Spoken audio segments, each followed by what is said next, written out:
Madame, monsieur, bonsoir. Merci de nous rejoindre. Très heureux de vous retrouver pour une nouvelle saison de questions d'actu, votre émission de débat, des questions d'actualité. Et l'actualité est aussi économique, car dans moins d'une semaine, Alger focalisera l'attention des marchés pétroliers dans le monde en abritant une réunion informelle de l'Organisation des pays exportateurs de pétrole, l'OPEP, prévue le 27 septembre prochain. Alors, quels sont les enjeux de cette réunion? Que peut-on dire aujourd'hui de l'influence de l'OPEP dans la régulation des marchés?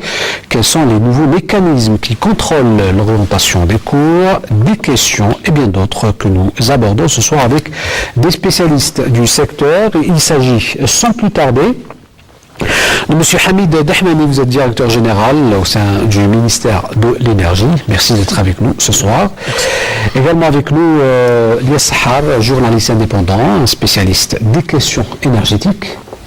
Et à vos côtés, Dr Mourad Pror, professeur en stratégie et géopolitique de l'énergie. Merci d'avoir accepté notre invitation. Avant de revenir à vous, messieurs, je vous propose, ainsi qu'aux téléspectateurs, de suivre ce sujet et on revient juste après.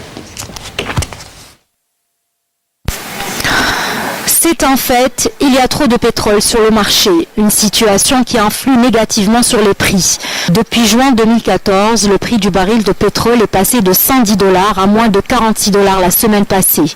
Chaque jour, un peu plus de 96 millions de barils de pétrole sont mis sur les marchés mondiaux.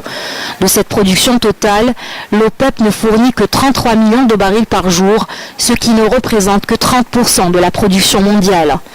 Depuis plusieurs mois, les pays gros exportateurs de pétrole, membres de l'OPEP et Europep, n'arrivent pas à adopter des actions pouvant mettre un frein à l'érosion des prix du baril sur les marchés mondiaux. Mais ces dernières semaines, retournement de situation, une lueur d'espoir, annonçant un consensus autour d'un gel de la production lors de la tenue d'une réunion informelle de l'OPEP à Alger le 27 septembre prochain. C'est dessiné.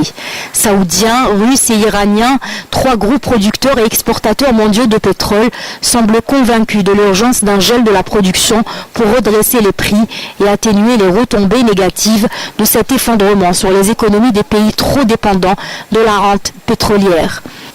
Mais un accord de gel de production, dans le cas où il est finalisé, suffirait-il à redresser sensiblement les prix? Pour les experts, seule une réduction et non pas un gel de la production à hauteur de 2 millions de barils de pétrole par jour pourrait propulser les prix au-dessus de 60 $ le baril. Par ailleurs, un nouveau facteur s'est incrusté dans la nouvelle donne énergétique mondiale, le niveau des stocks américains de pétrole. Il y a quelques années, il suffisait d'une simple tension au Moyen-Orient pour faire flamber les marchés pétroliers.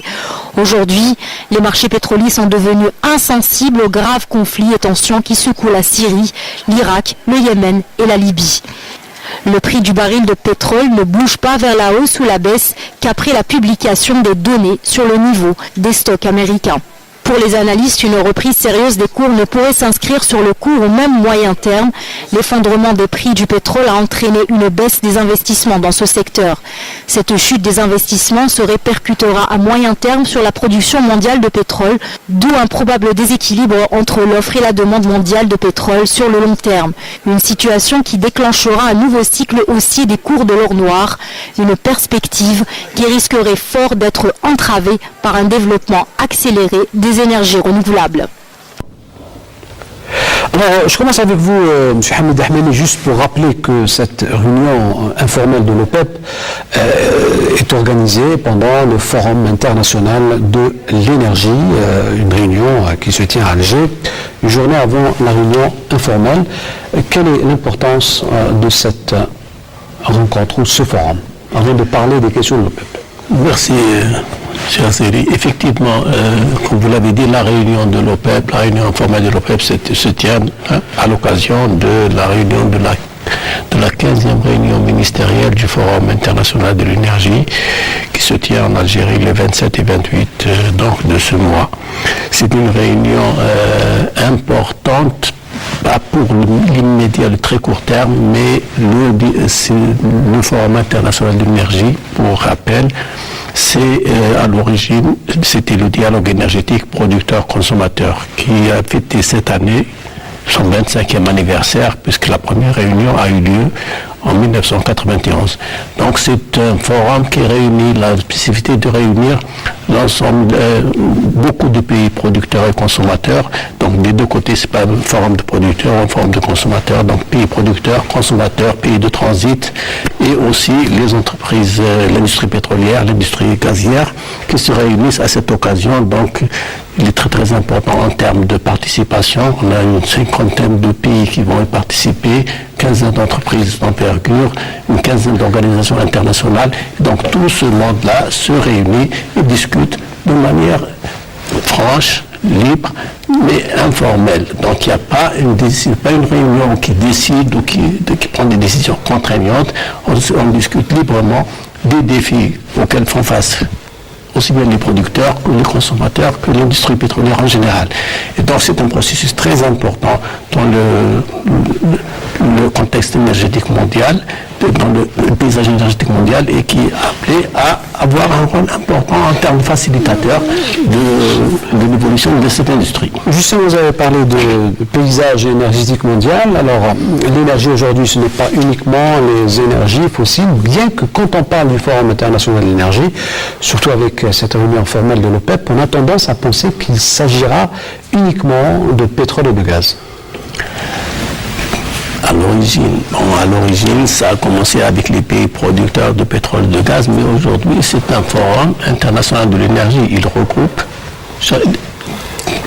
72 pays qui représentent quelque chose comme plus de 90% de la production et de la consommation mondiale d'énergie. Pétrole, gaz, charbon, hydraulique, énergie renouvelable. Donc, c'est plus un forum pétrolier ou gazier, c'est un forum mondial de l'énergie qui traite des thèmes, des défis communs à tout le monde, pas uniquement de la situation du marché ou de la situation du marché énergétique mondial, mais aussi d'autres préoccupations environnementales, de préoccupations d'accès à l'énergie, de développement, d'équité énergétique, etc. Donc c'est un forum vraiment global qui regroupe tout le monde et c'est ça son intérêt.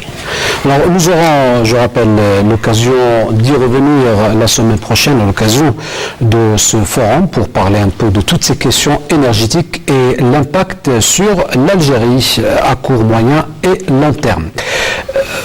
Monsieur Preur, revenons à cette réunion informelle de l'OPEP, l'Organisation des pays exportateurs de pétrole, une rencontre de concertation et non pas de prise de décision. C'est la déclaration du secrétaire général de l'OPEP, Mohamed Barkindo, sauf que les marchés n'attendent pas les décisions pour réagir, ils sont très frileux d'habitude. En fait, les marchés ont déjà intégré le fait que cette réunion ne débouchera pas sur des décisions contraignantes.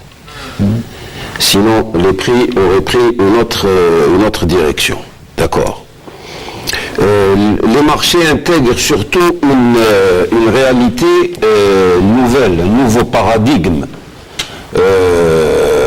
pétrolier. Hein. Si vous voulez, la révolution des schistes américains a provoqué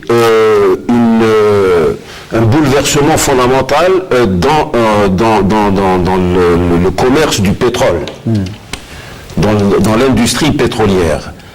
Ça veut dire que aujourd'hui, l'OPEC n'est pas en mesure, n'est plus en mesure de cartéliser le marché. C'est-à-dire que de jouer le rôle de swing producer, de réduire sa production lorsque les prix sont trop bas pour défendre les prix, de relever sa production lorsque les prix sont trop hauts et détruisent de la demande. Donc l'OPEC, ce rôle de swing producer est assumé par les pétroles de schiste américains. Aujourd'hui, l'OPEC sait parfaitement, l'OPEC et les autres producteurs, y compris la Russie, le Mexique, etc., que s'ils s'entendent pour baisser la production et faire remonter les prix, une production concurrente de pétrole de schiste va prendre leur place. D'accord ? Et Et on a vu, lorsque, avec les incidents au Nigeria, au Canada, etc., les prix avaient franchi la barre des $50 le baril, on a vu que le nombre de puits en activité aux États-Unis, qui avait baissé de 1600 puits à 500 puits, s'est remis dans une tendance haussière. C'est-à-dire que le nombre de puits en activité, depuis maintenant 10 semaines, ne cesse d'augmenter. Et donc, on est dans une logique nouvelle dans le marché pétrolier, où l'OPEC, même si elle le voulait, ne peut pas cartéliser le marché. Le poids d'antan. Alors, un bémol important, c'est que cette production de schiste américain, c'est 44 milliards de barils de réserve, sur 1700 milliards de barils de réserve dans le monde. C'est moins que les réserves libyennes, 48 milliards de barils de réserve. C'est un peu moins que 4 fois les réserves algériennes. C'est tout ce qu'il y a aux États-Unis. Contre 268 milliards de barils de réserve en Arabie Saoudite, 157 en Iran, 140 en Irak, 290 au Venezuela. Je m'excuse, vous me tendez la perche, je vous relancer sur une question liée à ce que vous dites. C'est-à-dire que vous dites d'un côté que l'OPEP n'a plus le poids nécessaire pour pouvoir juguler ce marché comme elle le faisait il y a quelques années. Mais quel est l'impact aujourd'hui d'un gel de la production, par exemple, sur les stocks américains qui font réagir les marchés d'une manière je crois qu'il est évident, aujourd'hui, il n'y a pas de risque de rupture d'approvisionnement. Il y a des surcapacités. Elles étaient de 2 millions de barils par jour lorsque la guerre des prix a été déclarée. Aujourd'hui, elles sont autour de 1,3 million de barils par jour. Les consommateurs ne craignent pas de rupture d'approvisionnement, ce qui fait que des conflits armés en Syrie et en Irak ne dérangent pas du tout le marché pétrolier. D'un autre côté, le niveau des stocks américains, mais aussi chinois. Donc, quand les prix sont bas, les gens achètent et stockent. Ce qui fait que le niveau des stocks est au plus haut, et donc il n'y a pas d'inquiétude. Alors, gel, ça veut dire quoi? Ça veut dire que la production reste ce qu'elle est. L'OPEC a augmenté sa production de 100 000 barils par jour en juillet. Sur toute l'année 2016, l'OPEC a augmenté sa production de 930 000 barils par jour. L'OPEC aujourd'hui produit 34,47 millions de barils par jour. Elle est vraiment un maximum. Et donc, geler la production à ce niveau-là, je pense d'ailleurs que la majeure partie des pays producteurs ne sont pas loin du niveau maximum de leur production. Alors, pour se référer un peu aux informations du jour, les marchés ont réagi un peu plus timidement aux déclarations du président vénézuélien qui parlait d'un éventuel consensus, notamment qui impliquerait l'Iran qui a changé son langage, notamment à la réunion de Doha le 18 avril. En fait, les marchés, même les analystes et les observateurs, sont échaudés par ce qui s'est passé au mois d'avril. Il faut rappeler qu'au mois d'avril passé, les pays de l'OPEP avaient pratiquement conclu un accord avec les pays non OPEP, y compris la Russie, qui est l'un des plus grands producteurs dans le monde, avait conclu un accord de gel de la production. Et à la dernière minute, d'après les témoignages qui ont eu lieu, vers 3 heures du matin, le vice-prince héritier appelle la délégation saoudienne, leur demande de rentrer à la maison et de ne pas signer parce que l'Iran ne voulait pas s'associer. On sait que l'Iran voulait récupérer sa quote-part d'avant les sanctions. Donc, les marchés sont très sensibles, mais ils mesurent un peu les divergences qui existent parce qu'il ne faut pas oublier que l'Arabie Saoudite, au-delà du marché pétrolier, l'Arabie Saoudite et l'Iran vivent un conflit très grave Et les deux pays sont impliqués aussi dans 2 guerres, en Syrie, en Yémen. Et ces données sont aussi analysées par les marchés. Donc les marchés, les observateurs sont échaudés par l'échec, ce qu'on pourrait appeler l'échec de Doha au mois d'avril.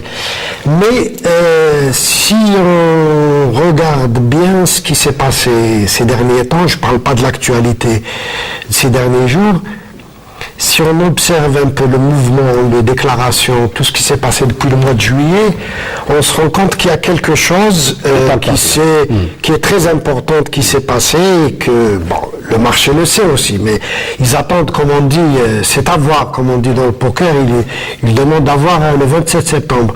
Il faut se rappeler qu'au mois de juillet passé, le ministre de l'énergie n'est plus c'est plus le ministère du pétrole, c'est le ministère de l'énergie saoudien, a déclaré à un journal allemand que un baril à $50 ne les intéressait pas. Et quand le ministre saoudien dit qu'un baril à $50 n'est pas bon, c'est très important. Et quelques jours plus tard, le président de l'OPEP annonce la réunion informelle d'Alger de l'OPEP en marge du sommet. Et pour un peu donner des informations sur les mœurs de l'OPEP, quand un pays aussi important que l'Arabie Saoudite s'exprime, je pense qu'il est en droit de demander au président de prendre une initiative.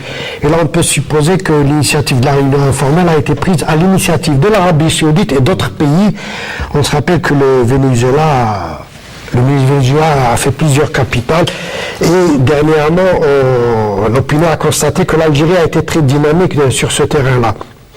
Une fois que la réunion informelle a été pratiquement décidée, il y a eu un mouvement et là, c'est pas parce que c'est le ministre algérien, mais il faut constater que le ministre actuel de l'énergie algérien, M. Nourdin Boutarfa, avait fait un petit périple.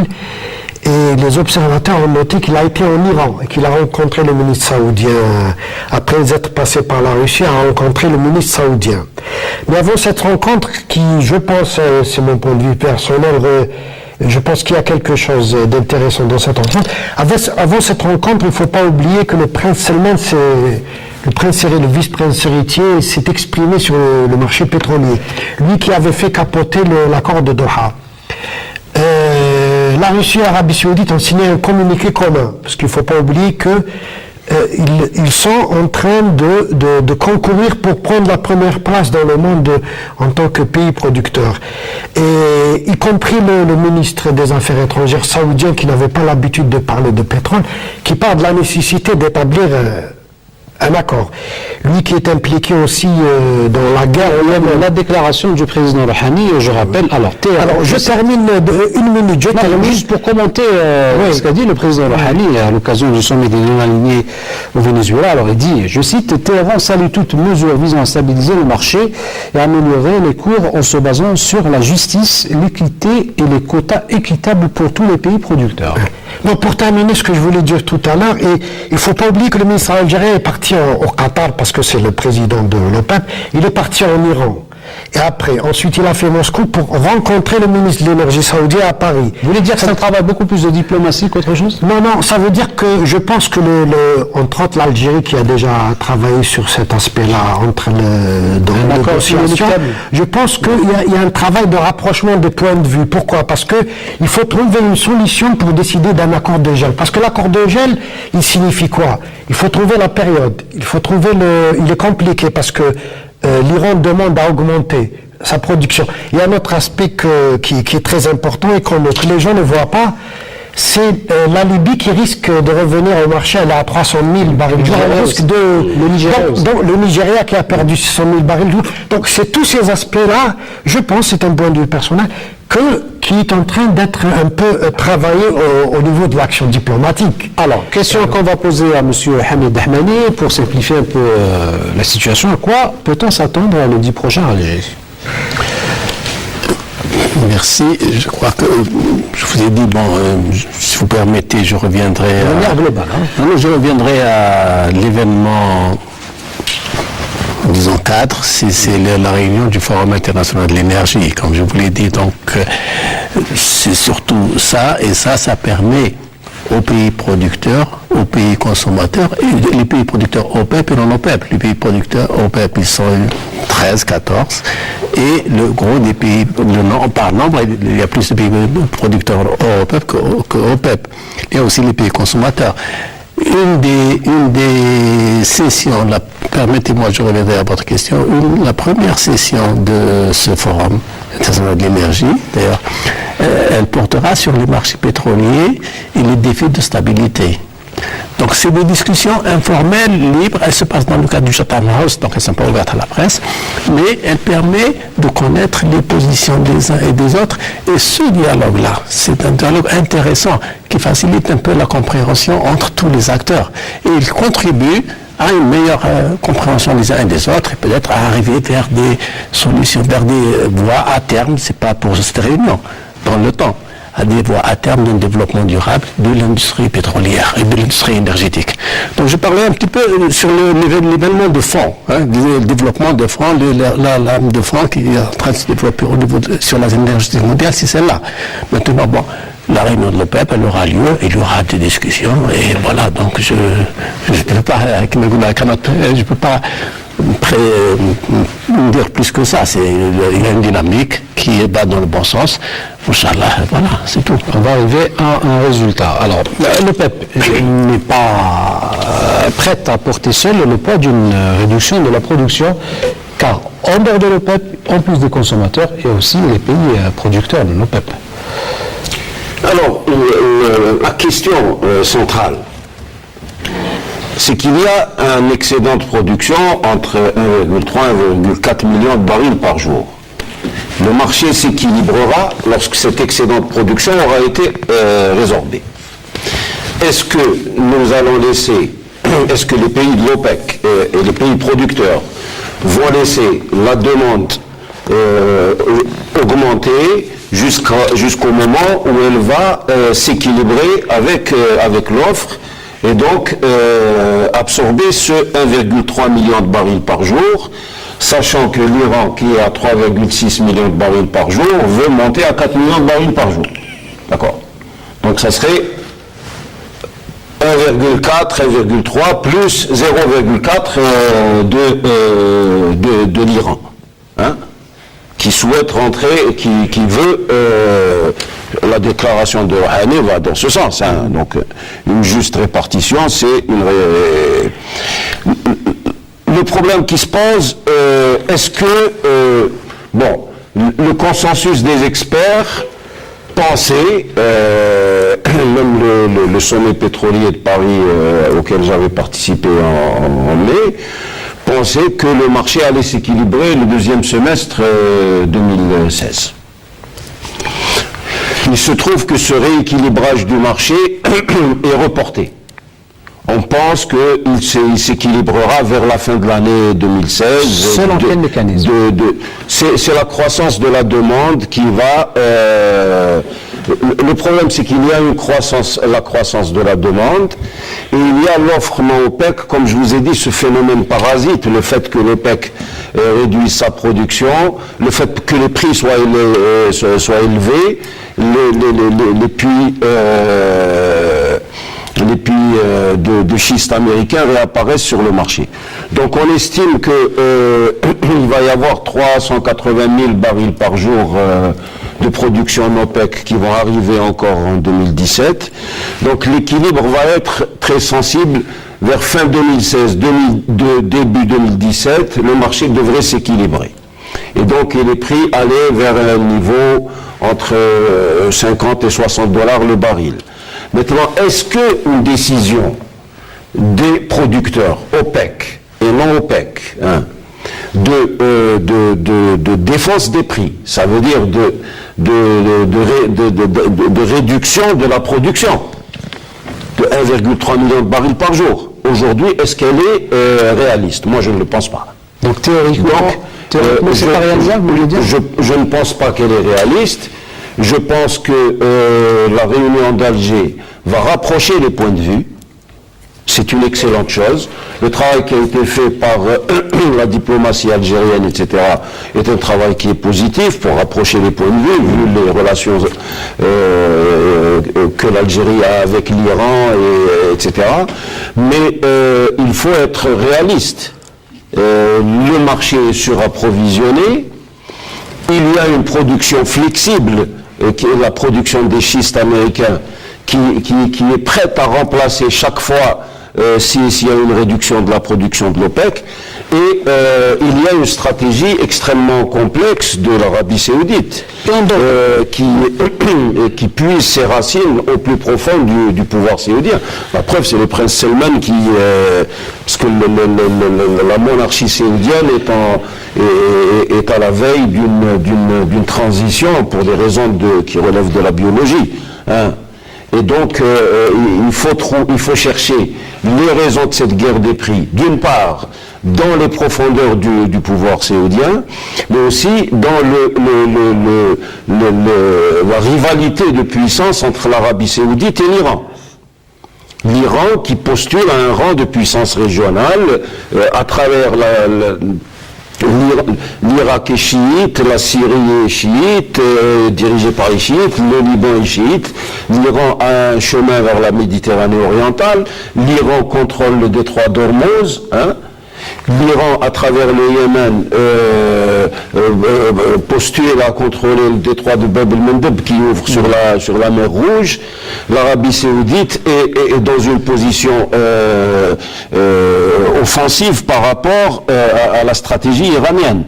Et donc, c'est-à-dire, la géopolitique joue un très grand rôle là-dedans. Il y a une recomposition géostratégique du Moyen-Orient pétrolier et la guerre des prix est un élément de cette recomposition.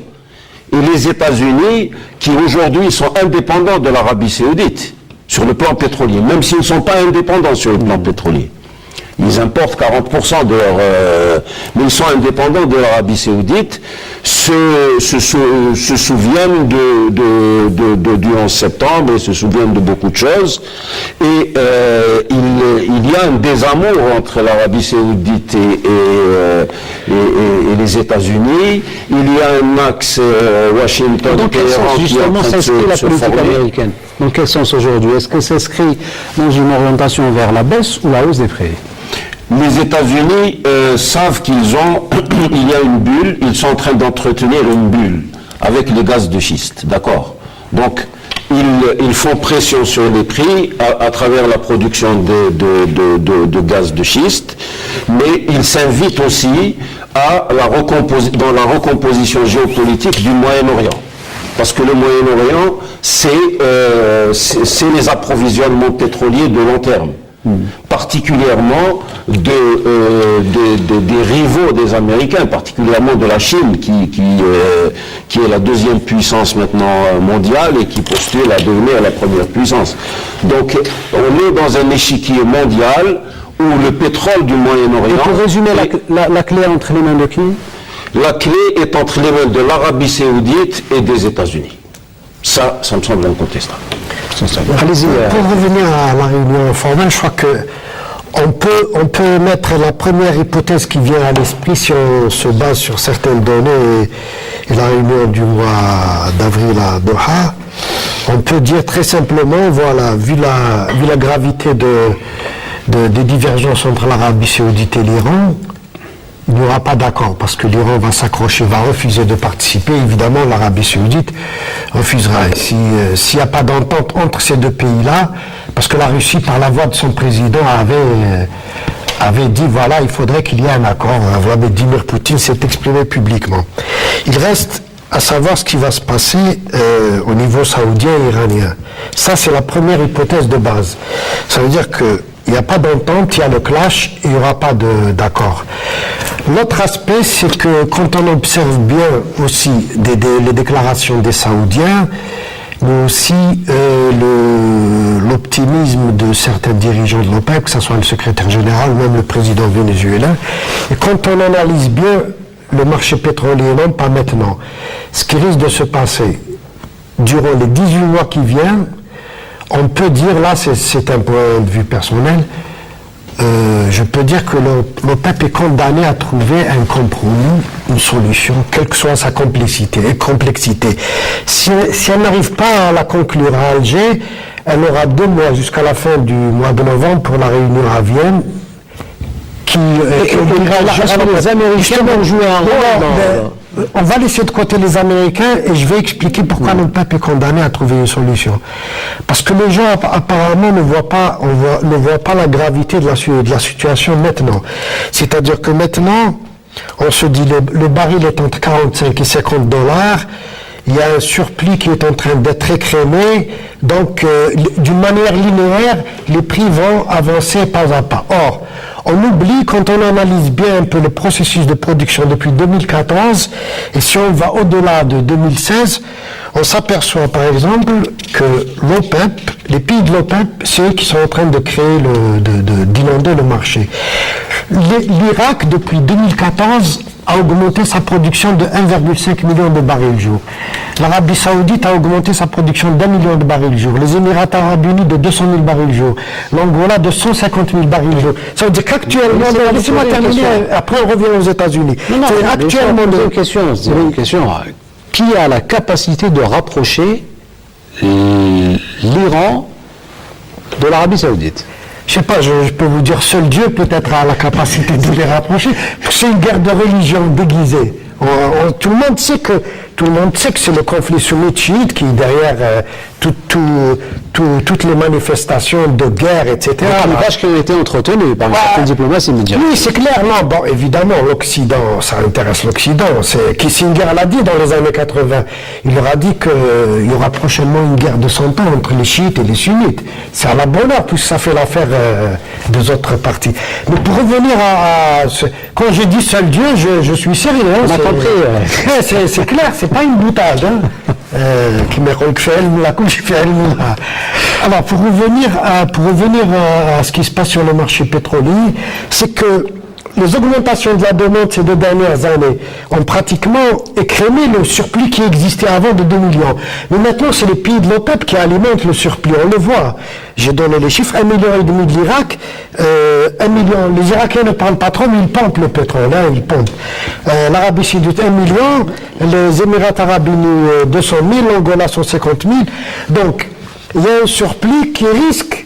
C'est-à-dire, bon, c'est vrai que la demande va augmenter, mais ce surplus va nous amener en 2017 avec un surplus, selon les calculs qui ont été faits, le marché risque d'avoir un surplus de 700 000 barils jour en 2007.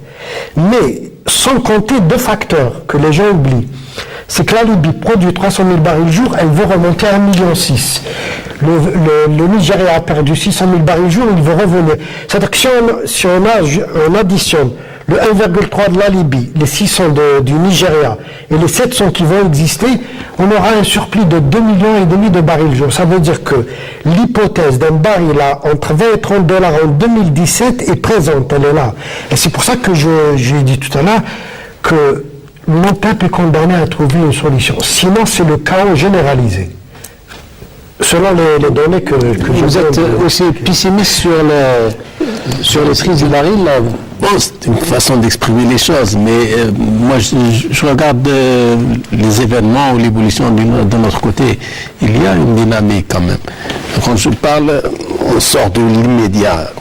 Il y a une dynamique que presque un consensus, disons, aussi bien entre les producteurs, tous les producteurs, OPEP et non-OPEP, les pays consommateurs et l'industrie pétrolière. Vous vous rappelez, il y a une année où les prix étaient très bas, les présidents de grandes compagnies pétrolières ils sont appelés à ce que les prix remontent parce que l'investissement a été très affecté. Et donc, ce rapprochement de perception, donc cette convergence, ce consensus, c'est une dynamique positive. Donc, dans le temps, on ira à la recherche de cette voie de développement une trajectoire durable des prix de l'énergie qui permettent à l'économie mondiale de fonctionner, d'être bien approvisionnée et de manière durable dans le temps. Si on continue à ce niveau-là, comme vous l'avez dit, dans quelques années, dans 5 ans, 6 ans, il y aura l'effet de boomerang, des prix bas, donc baisse d'investissement, vous l'avez dit dans le film, baisse d'investissement, baisse d'offres, et donc on rentre dans le cycle, boom, burst, des prix hauts, des prix bas, etc. Donc il y a ce consensus mondial comment dirais-je, qui milite pour trouver une voie durable et soutenable.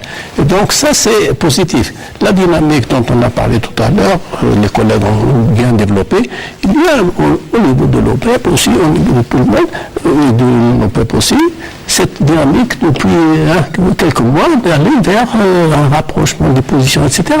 Donc ce qui compte, c'est ce qui est important, c'est la dynamique qui va dans le sens positif.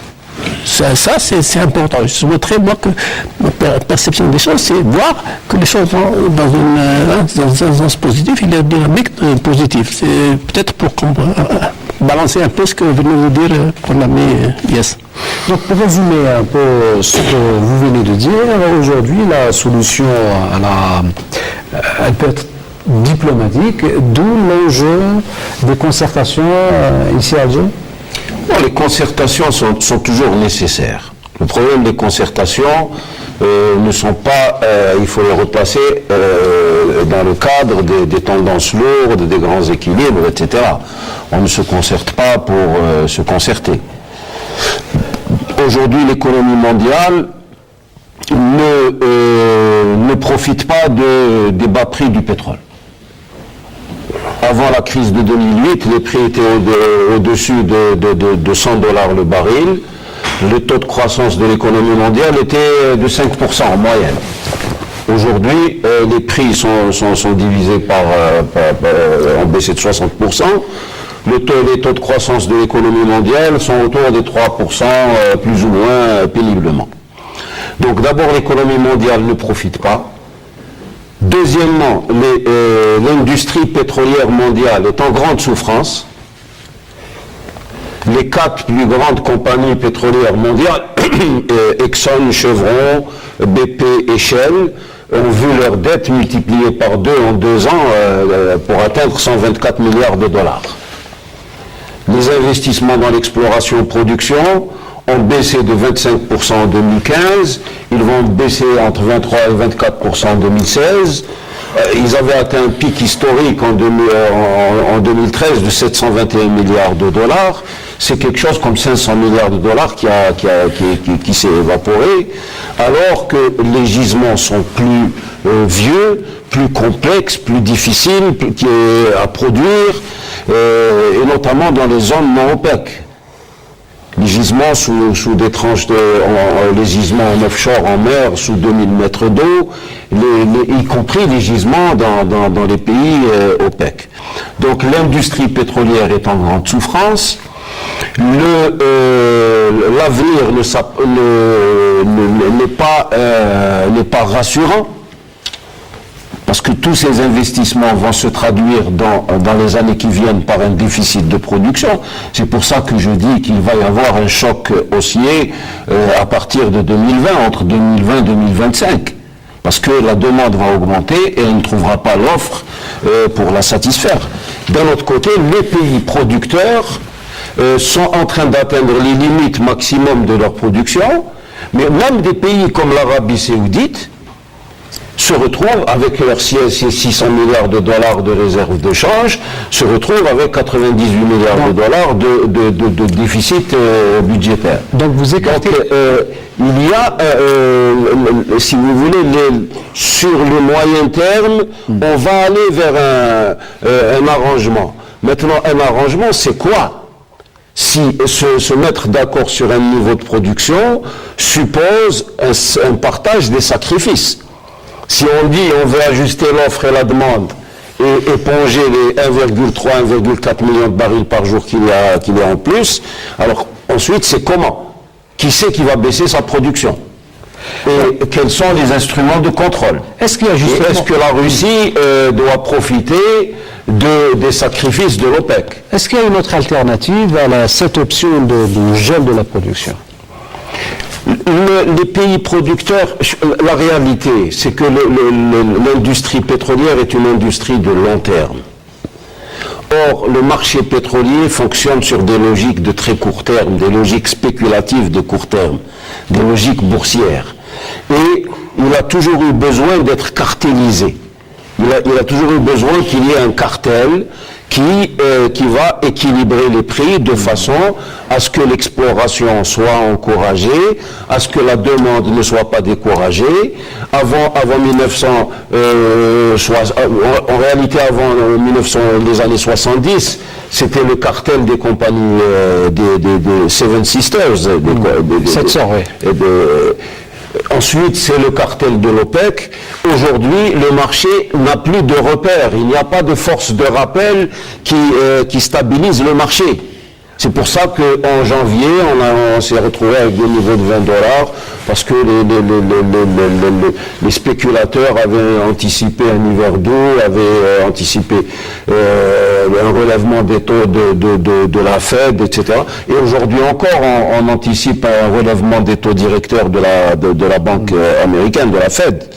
Et donc un renchérissement du dollar plus fort, ce qui va exercer une pression baissière sur les prix. Donc il y a un certain nombre de paramètres qui agissent sur les prix et qui échappent à l'OPEC pendant que le partage des sacrifices est compliqué. Il est compliqué le partage des sacrifices, parce que dire se mettre d'accord pour un gel, c'est bien, mais ensuite on passe à l'action. Comment il faut faire? Est-ce que l'Arabie Saoudite est prête à réduire sa production?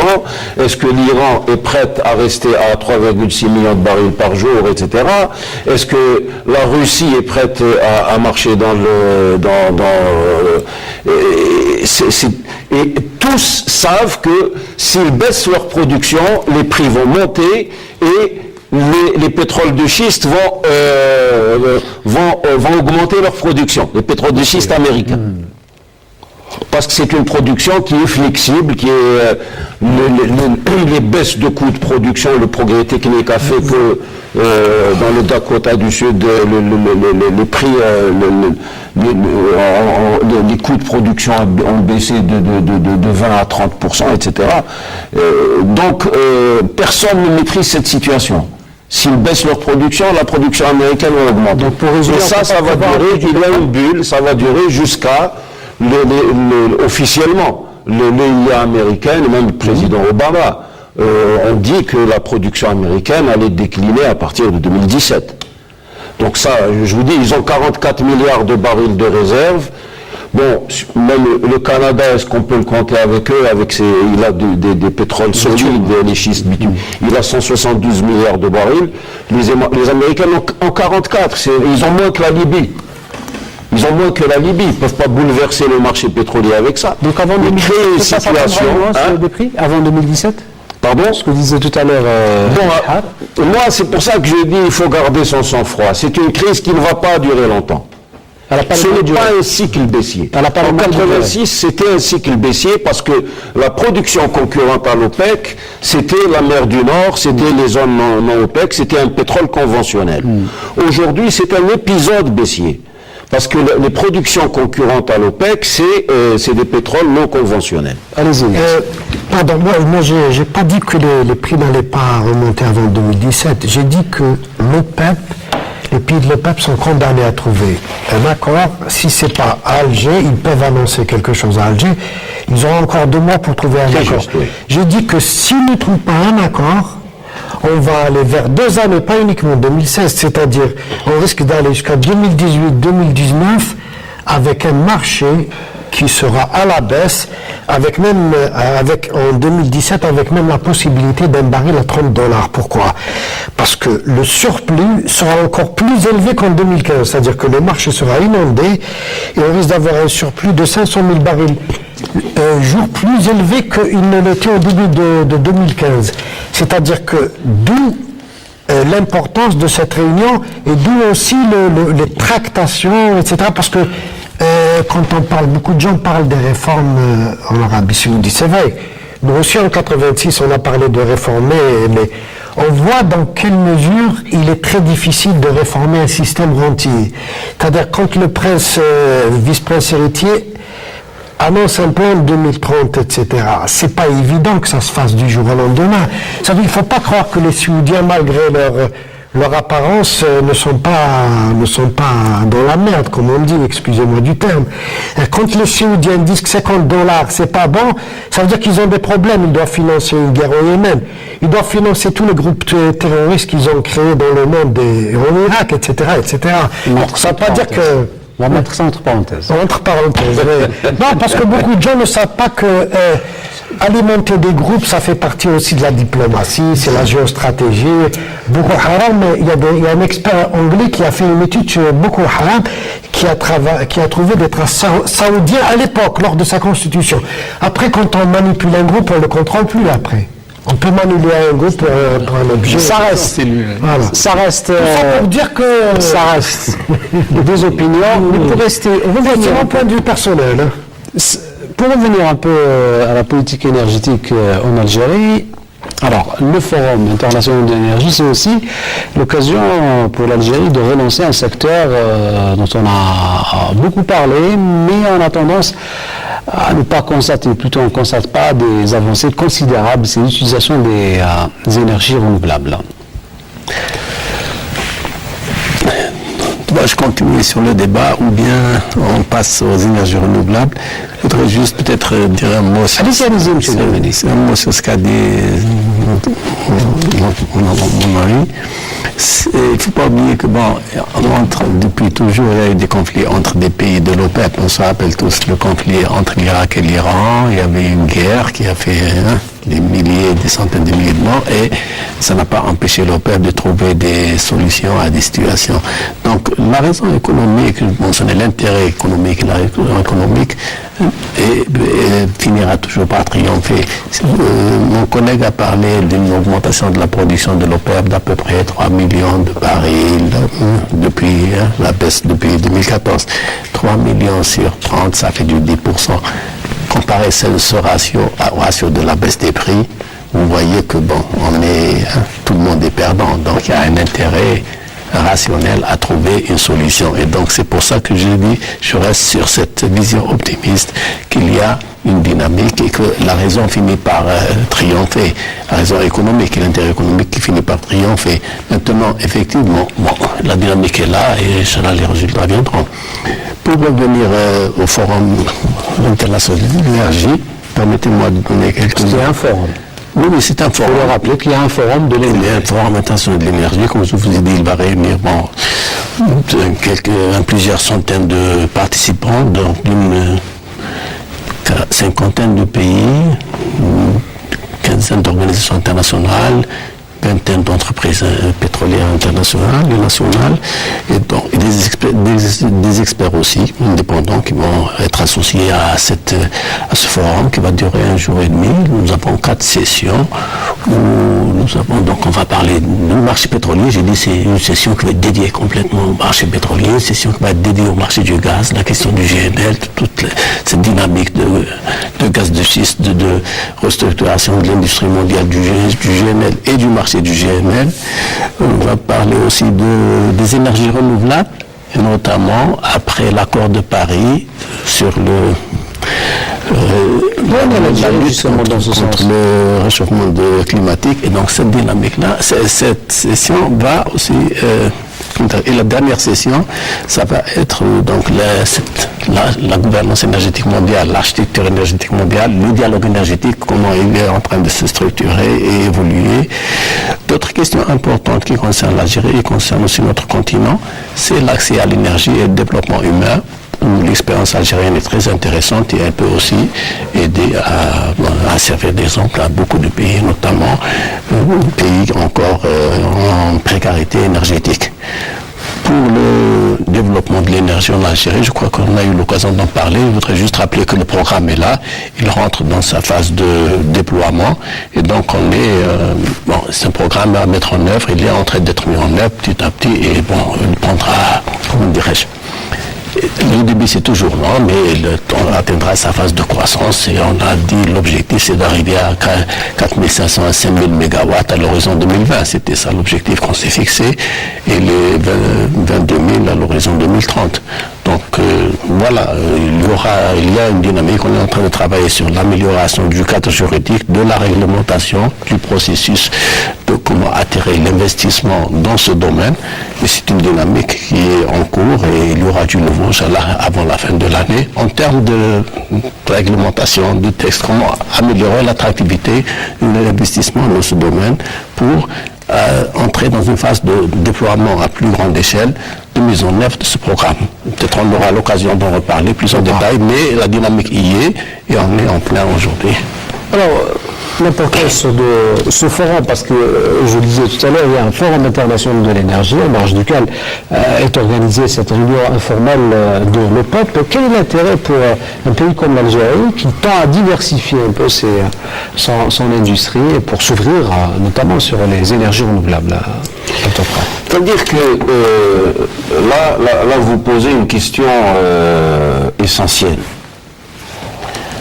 Notre relation à l'énergie en tant que source d'exportation, donc de financement de l'économie nationale, mais aussi en tant que nécessité dans le fonctionnement d'une économie.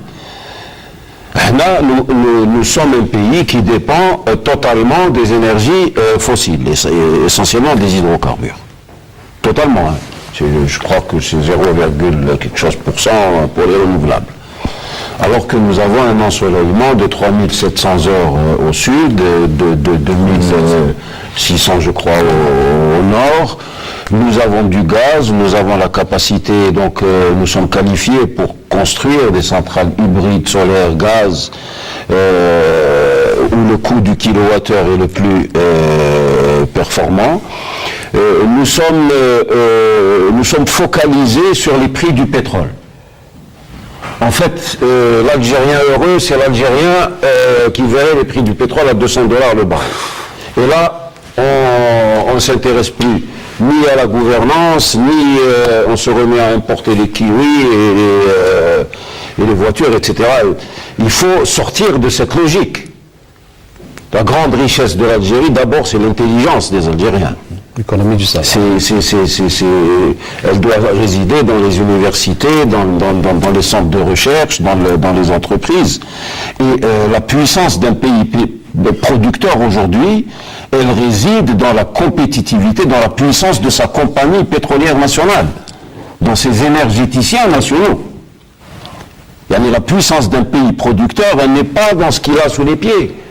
La France n'a pas un gramme enfin j'exagère, de pétrole sous les pieds.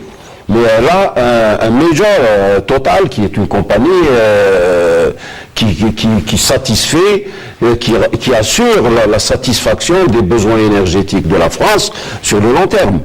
C'est-à-dire qu'il faut nous investir davantage dans le renforcement de son attraque, sur le plan managérial, sur le plan technologique. Là, on a une marge de manœuvre. Parce que si nous multiplions par 2 nos réserves de pétrole, on n'aura jamais que 24 milliards de barils de réserves. Si on multipliait par 2 nos réserves de gaz, on n'aurait jamais que 5 trillions de mètres cubes de réserves. Quand il y a 200 trillions de mètres cubes de réserves dans le monde de gaz naturel. Donc là, la marge de progression de l'Algérie, elle est dans son attraque. Elle est dans les énergéticiens nationaux, dans son gaz. Et il faut que la consommation énergétique nationale, et nous en avons les moyens, bascule vers les renouvelables. Oui. Il faut qu'il y ait une politique d'économie d'énergie, donc gagner en efficacité énergétique. Il faut sortir de cette dépendance, parce que notre dépendance aux hydrocarbures, elle n'est pas dans les exportations, elle est dans nos têtes. Elle est dans nos têtes. Alors que nous avons les moyens de créer de la richesse et de créer de l'énergie. Nous disposons de ressources en silice, par exemple. Or, nous pouvons construire, nous pouvons nous lancer dans la filière du silicium et construire des panneaux photovoltaïques, mais aussi la filière du silicium vous emmène vers les semi-conducteurs. Nous avons des ressources en lithium, nous pouvons nous lancer dans la filière des batteries lithium-ion. Donc il faut nous lancer dans la transition énergétique, mais par nos entreprises. Et non pas en important des installations. Là, il faut que nos entreprises, que notre industrie soit au cœur de notre engagement dans la transition énergétique. Nassim, si vous permettez juste rapidement, parce qu'on un point juste pour confirmer ou appuyer ce que vient de dire Mourad, c'est que dans le programme énergétique, c'est un petit rappel, dans le programme énergétique national, cet aspect est essentiel. Développer les moyens et l'industrie nationale des énergies renouvelables, pas uniquement avoir des équipements d'installation d'énergie renouvelable. Nos propres moyens, à l'horizon, l'objectif est d'arriver à 80% d'intégration nationale au même terme à l'horizon 2030. Donc c'est un élément important, capital d'industrialisation, de développement, de savoir-faire, de création d'emplois et de valeur ajoutée. On a tout est bénéfique. Voilà. Hamid Dahmani, directeur général au ministère de l'Énergie, merci d'avoir participé à ce débat. Merci à vous également, Dia Sahar, journaliste indépendant, spécialiste des questions énergétiques. Merci à vous également, Dr Mourad Prav, professeur en stratégie et géopolitique de l'énergie. Et président du cabinet Énergie. Merci à vous également, madame et monsieur, de nous avoir suivis. On espère vous retrouver la semaine prochaine à l'occasion du Forum international de l'énergie. Je vous dis au revoir et excellente soirée.